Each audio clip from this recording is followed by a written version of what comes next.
இருபுணலும் வாய்ந்த மலையும் வருபுணலும் வல்லரணும் நாட்டிற்கு உறுப்பு என திருவள்ளுவர் மிக அழகாக எடுத்துரைக்கிறார்.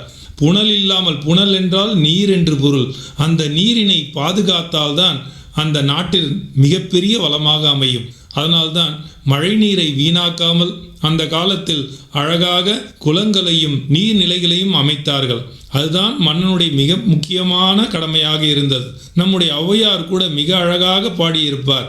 வரப்புயர நீர் உயரும், நீர் உயர நெல் உயரும், நெல் உயர குடி உயரும், குடி உயர கோல் உயரும், கோல் உயர கோன் உயர்வான் என்று பாடியிருக்கிறார். எப்பொழுது நிலவளம் நன்றாக இருக்கிறதோ அப்பொழுதுதான் நெல் உயரும். இவையெல்லாம் அடிப்படையாக உயர்வதற்கு மழை வளம் அவசியமாகிறது. அதனால் ஒரு மன்னன் என்பவன் நீர் வளத்தை மிக அருமையாக பாதுகாக்க வேண்டும். அப்படி காத்தால்தான் அவனுடைய பெருமை உயர்வடையும் என்பதை இந்த இடத்தில் மிக அழகாக சொல்கிறார். இதை எளிமையாக கொன்றை வேந்தனில் சொல்லும் பொழுது மாறி அல்லது காரியம் இல்லை என்று சொல்வார்கள். பாரியை நாம் மிகவும் புகழ்ந்துதானே சொல்வோம். அந்த பாரியானவன் முல்லைக்கு தேர் கொடுத்தான் இல்லையா? முல்லைக்கு தேர் கொடுத்தான் என்றால் என்ன பொருள்? முல்லைக்கு தேர் கொடுத்தான் என்றால் ஓரறிவுடைய தாவரத்திற்கே நன்மை செய்யும் பொழுது 6 அறிவுடைய மனிதர்கள் வரை அவன் பாதுகாக்க மாட்டானா என்பதுதான் அந்த பொருள். அப்படிப்பட்ட பெருமையுடைய பாரியை சொல்லும்போது கூட மாரி போன்றவன் பாரி என்பதனை மறைமுகமாக சொல்வார்கள். மாரியாவது எப்போதாவது பெய்யும், சில நாள் பெய்யாமல் கூட போய்விடும். ஆனால் பாரி எப்போதுமே கொடுப்பான் என சொல்வதற்காக, அவனை போற்றுவதற்காக மழையைத்தான் அந்த புலவர் பாடியிருக்கிறார். மழைதான் தான் எடுத்துக்கொண்ட உப்பு நீரை கூட என்ன செய்யும்? உப்பாக கொடுக்காமல் தூய்மையான குடிநீராகவே குடிக்கிறது. அப்படிப்பட்ட மாரி போல் அல்லவா நாம் வாழ வேண்டும். யாராவது நம்மை கடுஞ்சொல்லால் பேசிவிட்டால் கூட அவரிடம் நாம் இனிய சொல்லைத்தான் பேச வேண்டும். இதைத்தான் நமக்கு மழை கற்றுக் கொடுக்கிறது. மழையானது நல்ல பண்பினையும் கற்றுக் கொடுக்கிறது, நிலத்தையும் அழகாக ஆக்கி விடுகிறது.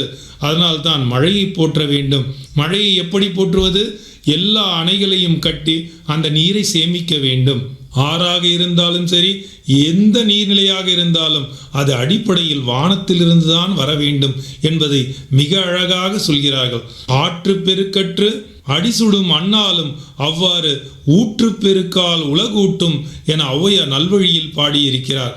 நம்முடைய சிலப்பதிகார ஆசிரியர் இளங்கோவடிகள் தொடங்கும் பொழுது இயற்கையை போற்ற வேண்டும் என்று சொல்வார். முதலில் சொல்லும்போது திங்களை போற்றுதும் திங்களை போற்றுதும் கொங்கலர் தார் சென்னி குளிர் வெண்கொடை போன்று இவ் அங்கன் உலகளித்தலால் என்று பாடுவார். அடுத்து ஞாயிறு போற்றுதும் ஞாயிறு போற்றுதும் காவிரி நாடன் திகிரி போர் பொற்கோட்டு மேறு வளம் திரிதலால் என பாடுவார். அடுத்து மாமழை போற்றுதும் மாமழை போற்றுதும் நாம நீர்வேலி உலகில் கவனளி போல் மேல் நின்று தான் சுரத்தலால் அவனைப் போல இதுவும் சுரப்பதால் அதனை போற்ற வேண்டும்.